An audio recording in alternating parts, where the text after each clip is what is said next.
almost 4 o'clock in Central Europe, so I think we ought to get started. Good morning, good afternoon, and good evening. My name is Jan Hoek, and welcome to this Areopa webinar. I hope that despite the challenging times we're in, you're all happy and healthy and looking forward to what Maarten Pouwels, our presenter today, who's an Azure architect at his company EasyStep2, has to tell us about migrating Business Central implementations to the cloud. A few practical things as usual. Oops.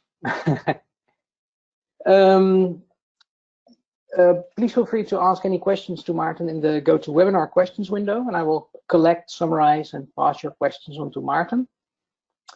As always, the webinar will be recorded and published to the Areopa YouTube channel, which I can warmly recommend if you're interested in subjects like today's. We're building a very relevant and up-to-date library of recorded webinars about all aspects of Business Central development and implementation. Now, since you all knew about today's webinar, there's a good chance that you're already subscribed to the Areopa newsletter, but in case you're not, or one of your colleagues is not, here's the link to be informed about Areopa related news, such as upcoming webinars. And that brings us smoothly to the webinars that are planned for the coming month, which clearly demonstrates why it's so important to subscribe to the newsletter, because the subject and speaker for the session in 2 weeks' time is currently to be decided. Personally, I'm very much looking forward to the session on the 26th, so that's in 4 weeks' time, about interfaces, which I think are one of the most commonly requested and most painfully absent development platform features in NAV and BC. Finally, we would like to thank oh yeah, that's something I forgot. Of course, we're always looking for speakers and topics. So if you've got an idea for a subject, if you are willing to present yourself, then please get in touch with Areopa. And finally, I would like to thank 4nav for making this webinar possible through their sponsorship. And with that, I would like to hand over to Maarten. Okay.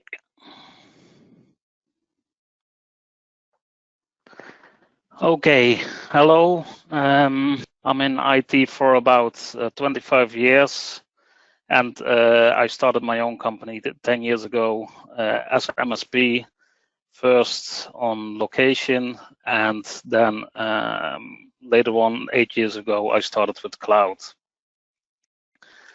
A couple of years, 3 years ago, I joined with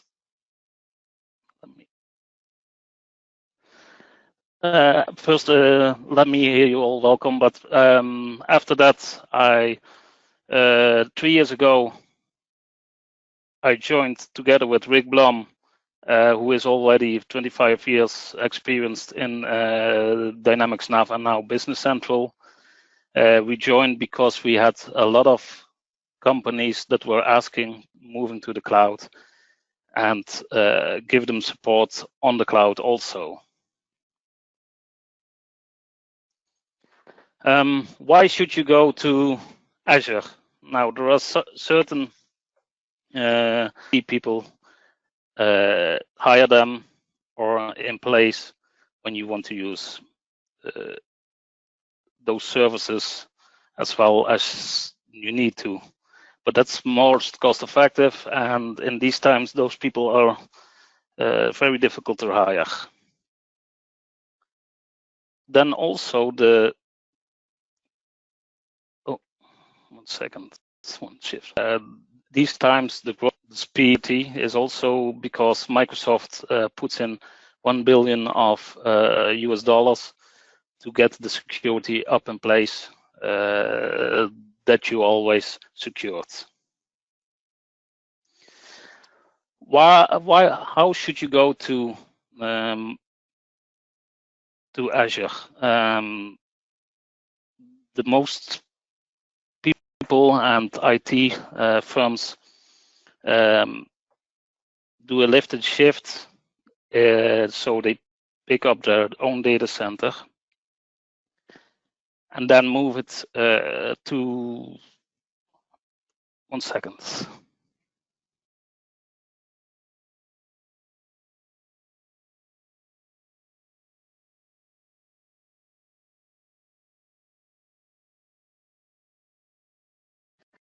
and then move it to the Azure. What the problem with this move to Azure is that it's very cost incentive, and then you have 5 times or 8 times the price that you have for your own data center. So when you want to move to Azure, you should do a lift and shift. So change all the factors and look at every detail of your IT landscape, or what you should move and in which way. So we say, let's rethink the whole platform you have, the whole data platform, what you have, and move to the other move to Azure in every particular way.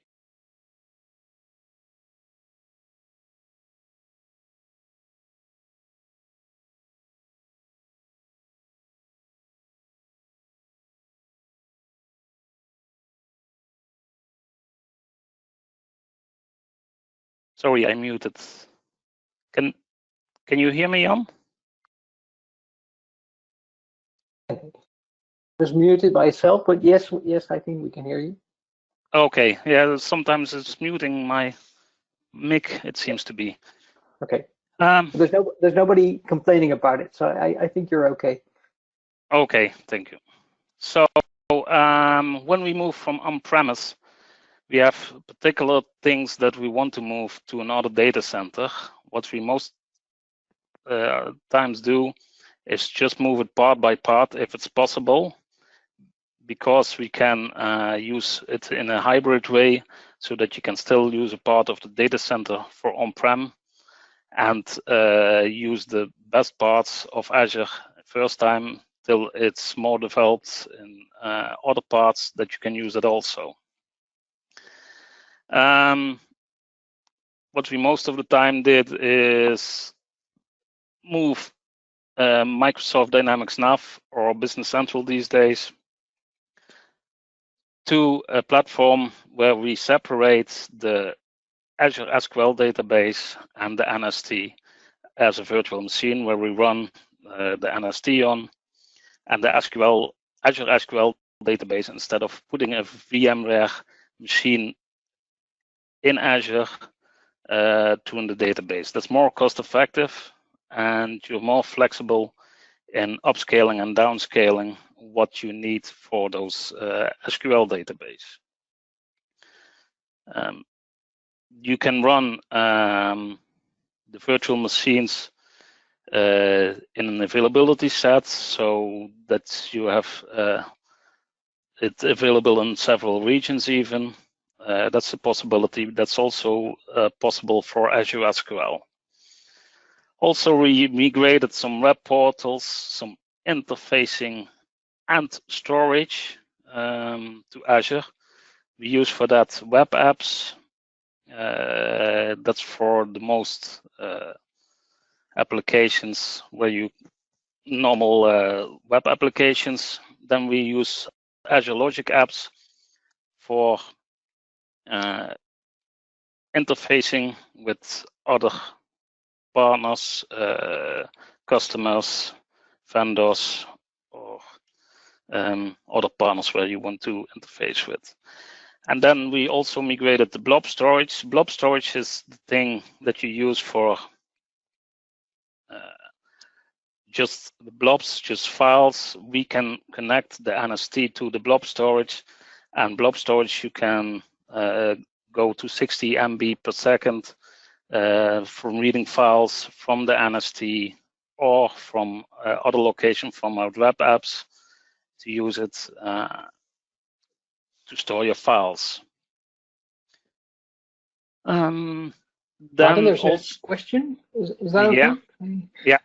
Scott Roller would like to know, did you say that Azure should be 4 to 5 times less costly than on-prem data? That's the question. No. What it is, if you go a lift and shift from also with Azure, most of the time you're 4 or 5 times it's more expensive than it is when you do just a refactor. And also the data center is then cheaper when you have it on-prem. But if you do a refactor, so rethink the whole platform, then you can most of the time be cost effective as on-prem. I will Okay. because on-prem you have the costs of airco, power utilization, also the room where you have to put it, and if you take that all into consideration, then you will really need to then you really, it's, if you use Azure 5 years, you can be as cost effective as using your own data center on-prem 5 years. Yeah. Okay. Thank you. Okay. The also remove the what we say.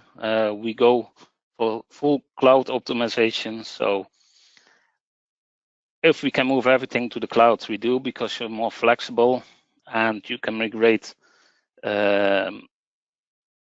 more applications. So what we also do is the Active Directory that you have on-prem, we move that to Azure Active Directory and with domain services. So sometimes they still use the hybrid connection from on-prem to Azure Cloud, and then we disconnect the on-prem and we only use the Azure domain services. Also, a lot of times you see companies who have Windows remote desktops with terminal servers in place, and then we move those terminal servers, we move those to Windows Virtual Desktop. When you will scale up, I come later in this session, I will tell you more about Windows Virtual Desktop. Then also the Office 365 and the clients can run on those Windows Virtual Desktop. So if you still have a lot of customization and the normal RTC client, you can still use this in the cloud. You don't have to move to the SaaS version. You first can use this still the RTC client to connect to the NAV NST server.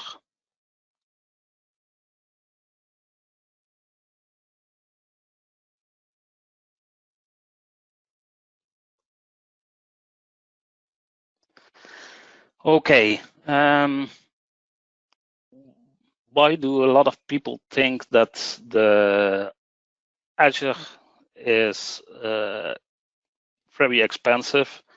That's because they don't look at the cost savings that Azure has available.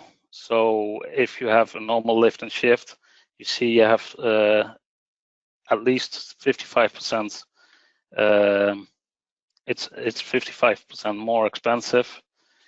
For this case, I used the Windows Virtual Desktop, where you can see if you have refactor it and you put it in place in the right way, you already have a cost savings. Instead of the normal terminal service of 70%, you can add this up with 15% of savings if you have reserved instances. That can add up to 72%, depending on which service you use and what you where you have the utilization on. And then you can also put in some automation where you also can add up 14% of cost savings. This is only for Windows Virtual Desktops. This example we can also use for several other Windows Virtual Desktops. For Azure SQL, you can use automation to downscale it, upscale it when more performance is needed. So the way we always look at the whole architecture is, okay, how do companies use it and give them the best solution with performance and cost. So here are some examples where you can use cost savings on Azure. So you see on the web apps, this is a standard thing that's very low cost. You can have several web apps for at 20 or 30 euros a month. So the saving won't be done there. Then we have the Dynamics servers. This is only the NST where we, what we mentioned here. With reserved instances, that's now 20 to 30%, but that's the average what we see, what can go to with customers. But depending on if you go for 1 or 3 years, it's a saving to up to 72%, as I said. And with automation, if you have an availability set or some other things that processes shouldn't be running, shouldn't have to run at night, you can save up to 15 or 20%. And so you also see the virtual desktop. There you can scale it also, because during office hours, most of the time you want the full performance for the people, and they use a lot of these terminal servers. But in the weekend and at night, you can switch off some servers so that you save costs. Now, with the reserved instances, you already save costs, but then you have to leave it on all of the time. 1 to 3 years you can have these reserved instances. And with automation, you can shut down some servers at night or in the weekend, and depending on which hours they have, you can save about 40 or 50%. So how do you should you move to Azure? What we did is start small, look at the possibilities there are on Azure, but first start in the place that you most comfortable with. So if you know how Dynamics Nav NST is installed with Azure SQL, just start with that. Or if you don't know Azure SQL, there are a lot of forums and blogs where you can see how you can connect it, what you should do. It's also in the documentation of Microsoft, where you can see how to move that. These days, there are a lot of possibilities what you can use for Azure SQL. You can also use different types of SQL, Azure SQL, like with DTUs or with vCores. But I prefer now still DTUs, because it's more predictable for us.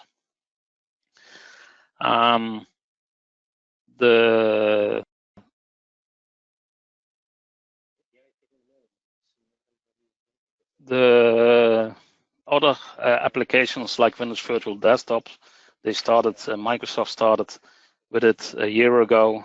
It's since 30th of October last year. It's generally available, and they're putting in more and more features so that you can publish applications with that. But just try Azure. You pay just per second or per month or per hour, depending on how much you want to use. So just start with it and try to figure around. There are a lot of examples on internet and on Azure what you can do with it. So what we do is we first try to see how the landscape looks like and what applications there are on. There are already in the IT landscape. What still should be needed, and can we transfer some of those applications like file storage or so to blob storage, or terminal server to Windows Virtual Desktop, the Azure SQL on it, and then go to transferred all the customizations to AL. So you have to look at it in schemes and go further along the road when you see opportunities and have those applications move to Azure. So what's in the beginning, most of the time it was only virtual machines that was being used, and they are still used now, but more cost effective as they were used then. In the beginning, we started also with just lift and shift because the possibilities were less than they are now. It was also enterprise where it was developed for, and so the costs that were involved were still higher.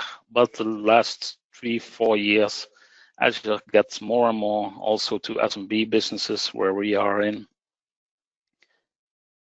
And they moved more to the SMB with the proposition.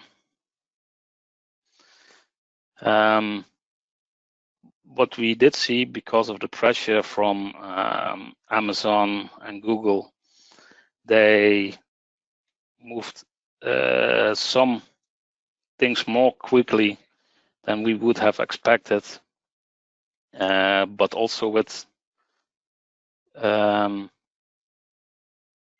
problems of too fast release of new software, new possibilities that are in Azure.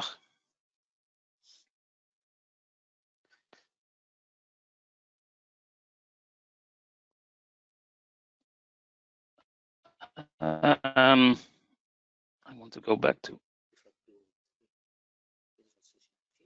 this sheet.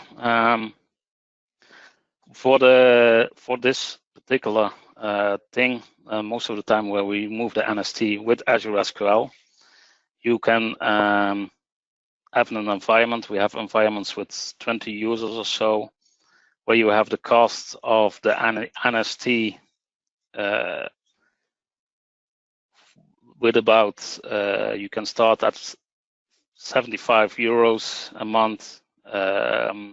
If you have 20 users, if you have more intensive workloads on it, then you should go to 200 euros, 300 euros a month for the NST.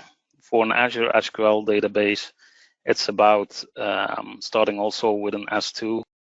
We use for some companies that are not so intensive, but most of the time we use S4, S6, and then you go to 295 or 400 euro a month. For this calculation, I will show you. Azure has, here you can see Azure has some calculations, and when I go to Azure SQL, you can see here you can have a calculation of what the costs are. Here you can select the region. Most of the regions, the prices are pool. There you can have several databases in a pool of SQL, so that it's more this will cost more, but you can have more databases for a fixed price in a month. So what I said before is that I most of the time use the DTU purchase model because it's more predictable than the vCore one, and with the burst mode. So if you look here at an S2, what I said before is that you have $73 a month that it will cost for 250 gigabyte database, and then you have 5 gigabyte of storage, but this will not add up at a high price, the backup. to it run. That's in most cases, if you have 10 or 15 users, it's possible with not lots of customizations, but a lot of times we go for when you use 20 to 30 users that have more CPU, here like D4A. You can see this costs us $302 dollars, but if we have the reserved instance, you have $211 a month. And with Azure Hybrid Benefit, if you already have a license, then it's even less, as you see. So that's why you get more cost predictable, and the costs are much lower than when you use just virtual machines and not have reserved instances. Maarten, we have another question. Is that okay? Yeah. Yeah. The question is, would Maarten agree with our presenter from last week that Azure is a stop, in quotes, along the way to the top or peak SaaS? It sounds like Azure is the top best for you, the person asking the question. Yeah, because some customizations cannot be yet done to SaaS, and to go faster forward with customers to the cloud, I would use Azure. That was the question about, or? I think so. I'm not really an expert in this field, so I'll just wait until I get a response again. Okay, but we think, like what I said, intelligent cloud, we think that a movement to SaaS is possible when the extensions are made, AL, and the communications to the other parts, they move fast forward with, so that you can have also a predictable SaaS environment of Business Central. Okay, that makes sense, they say, so yeah. Yeah, okay.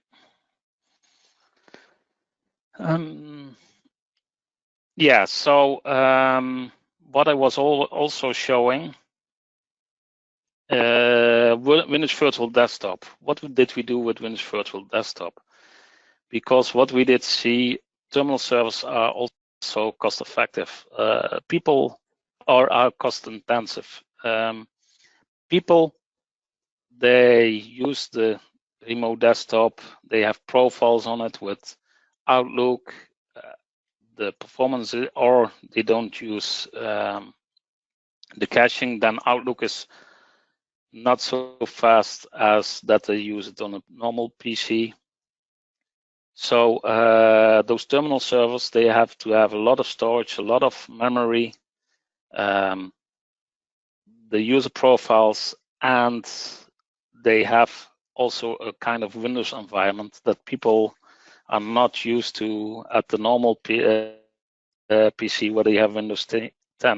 So what we moved is also created is the Windows Virtual Desktop with Windows 10 multi-session, where you can have users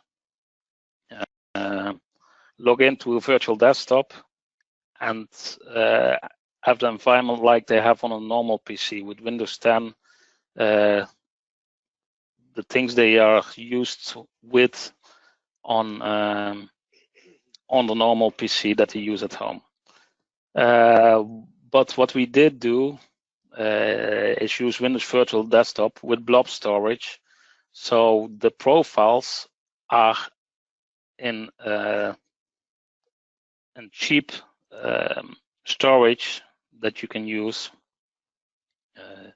You can use the standard storage, blob storage, where it's about 2 cents a gigabyte, and that's less expensive than the SSD disk that you need in a terminal server when you want to have the speed. So to use this, Windows Virtual Desktop is coming with some licenses of Microsoft 365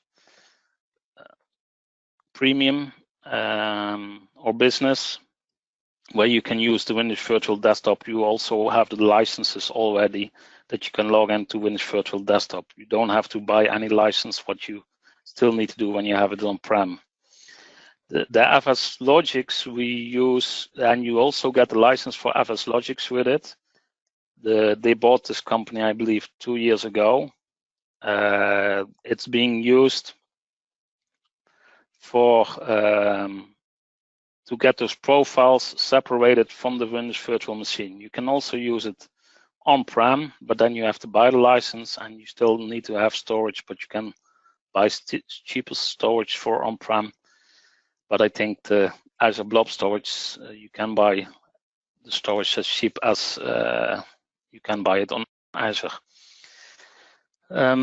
This separates the profiles of the users from the virtual desktop, and then you only have a simple machine where you put the applications on, and you can even deliver those applications right to the desktop, the Windows 10 desktop, or you can use thin clients where they can log into those virtual machines.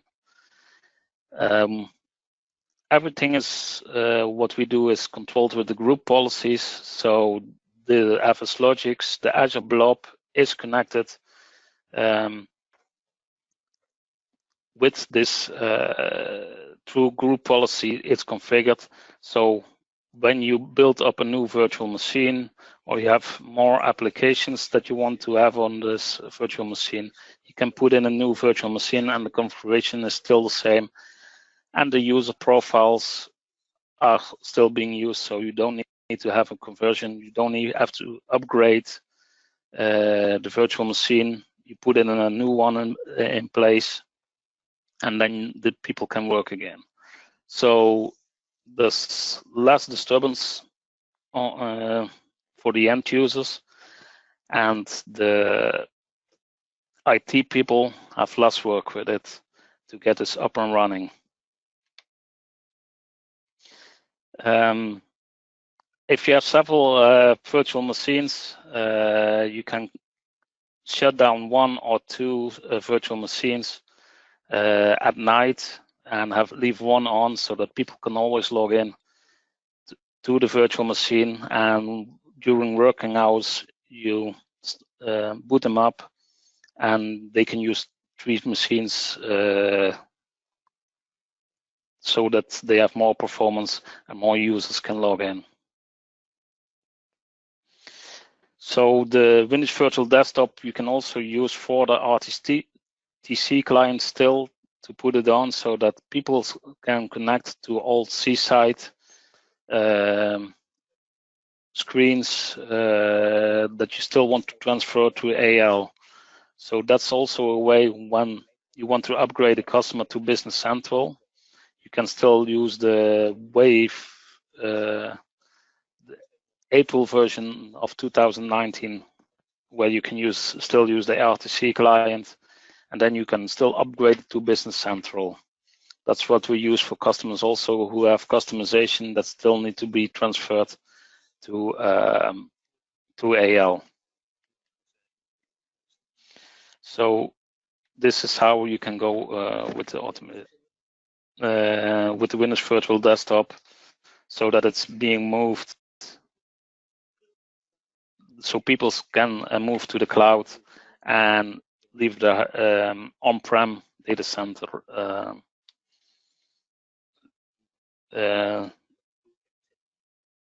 move from the on-prem to the cloud.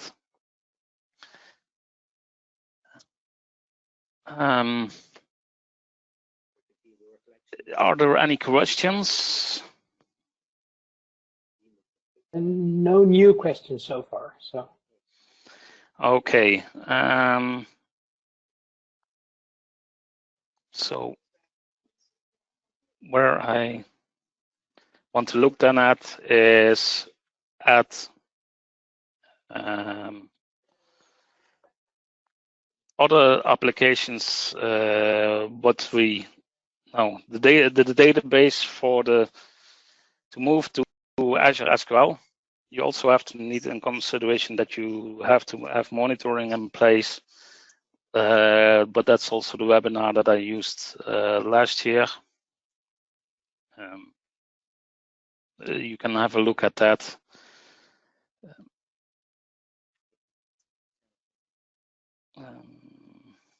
Are there any questions about what people want to see? Because I think I had my presentation about 35 minutes. So okay.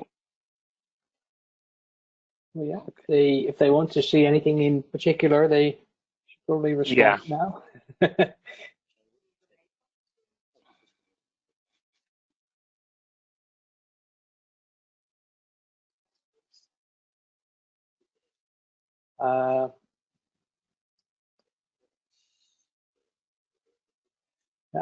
I don't think there's anything coming here. So, and I think people can always contact Areopa or contact you directly if they have any additional questions, right? Yeah, that's right. Yeah, you can contact us at this website or at the blog. We also have most of the time monthly a blog where you can see also some things about what we do with Azure.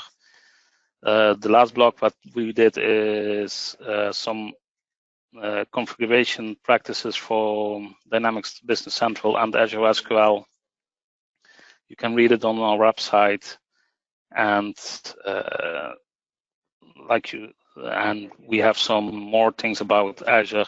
A lot of them are in Dutch, so I don't know if people can read them, but also some in English. So. Okay. Right. Okay. Well, thank you, Maarten, and thank you to a big thank you to our attendees for attending today. Leaves me to say, stay healthy, and we hope to see you again on the 12th of May. Okay. Bye-bye. Okay. Thank you. Bye-bye.